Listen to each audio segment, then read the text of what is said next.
Gloves হাতে উইকেটের পেছনে বাংলাদেশের টেস্ট ক্রিকেটের ইতিহাসে নতুন অধ্যায় লিখলেন লিটন দাস। আয়ারল্যান্ডের বিপক্ষে সিরিজের প্রথম টেস্টে 2 স্ট্যাম্পিংয়ে ছাড়িয়ে গেলেন মুশফিকুর রহিমকে। মুশফিকুর রহিম বাংলাদেশের ক্রিকেটের ভরসার আরেক নাম। তবে মিস্টার ডিপেন্ডেবলের ক্যারিয়ার প্রায় গোধূলি লগ্নে। মুশফিকের লম্বাই ক্যারিয়ারে তার উত্তরসূরি হিসেবে অনেককেই ধরা হলেও তারা তা প্রমাণে ব্যর্থ হয়েছে। তবে এই জায়গায় ব্যতিক্রম ছিলেন লিটন দাস। মুশফিককে নিজের উত্তরসূরি হিসেবে প্রমাণ করেছেন ব্যাটে ও গ্লাভস হাতে দুদিক থেকেই।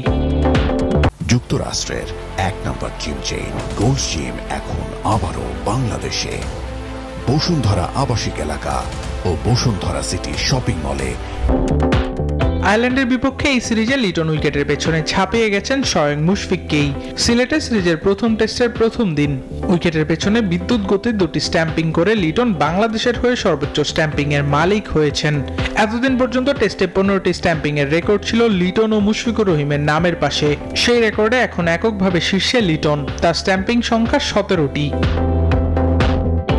তবে মুশফিকুর রহিমের রেকর্ডের পাতায় এখনো রয়ে গেছে আরেক ইতিহাস।